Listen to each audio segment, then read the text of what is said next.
আর 40,000 টাকা খরচ করছি। গরু নিয়ে আসছেন কয়টা? গরু নিয়ে আসছে 5টা। বেচা বিক্রি নাই, একবারে বেচা বিক্রি নাই। অনেক ঈদ করবো, ঈদের টাকাও নাই গিয়া জানেন, জোর পানি আইতেছে না, নিজেই বুক করতেছি। ইয়াতে আর কষ্ট নাই, ইয়াতে আর কষ্ট নাই গিয়া। একটা গরু বেচা কোথায় বসে গেছে গা।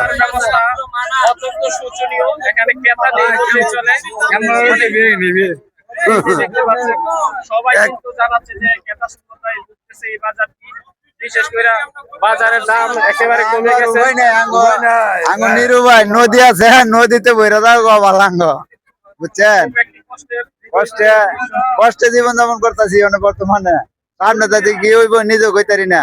এই গরু লইয়া, বুঝছেন? এই যে গরু 2 লাখ টাকার গরু, 1,30,000 টাকা। কেমনে জানবাস বলেন? বসির দাম বেশি, সব খাদ্যের দাম বেশি, আঙ্গ যান বাঁচার মতো পরিস্থিতি নাই।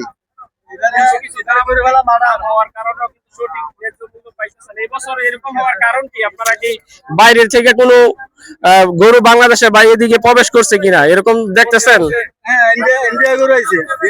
ইন্ডিয়া গরু আমরা 10টা নষ্ট করে আইছে। আর 2 লাখ টাকা গরু আমরা 1 লাখ 1,10,000 টাকা। ঠিক আছে, তো আমরা কি করতে পারি না, আমরা আর কান্দা পাতে কোনো উপায় নাই। ঠিক আছে, এত গরু বাজার এত দুর্বল হলো, এটা কোনো বুঝলাম না। এত দুর্বল হলো, আমরা গরিবের ফেটাম রাতি দিলে পারে বাজার টাম দেয়। ঠিক আছে, আর আপনার সাথে আমি কি বলবো যে গরু কেউ নিতেছে না গরু। ঠিক আছে, একদম গরু মারার বাজারটা। ঠিক আছে,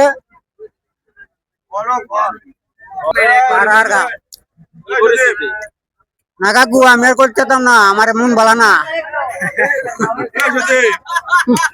বললে মরণ নাই গো। বাড়ি বেচা তো গরু ইয়া দল লাগবো, বুঝি করার লাগবো,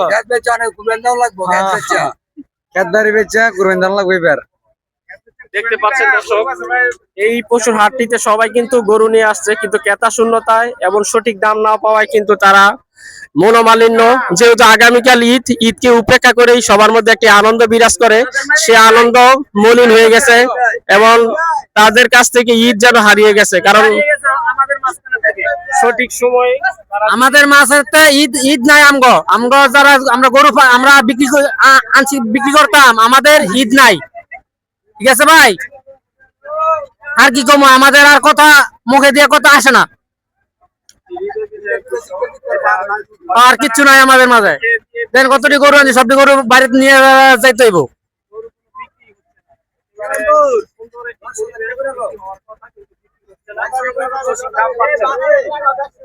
কথা কবে না সামনে, আমি ঝালমুড়ি বেচছে, আমি গরু আনছিলাম মানে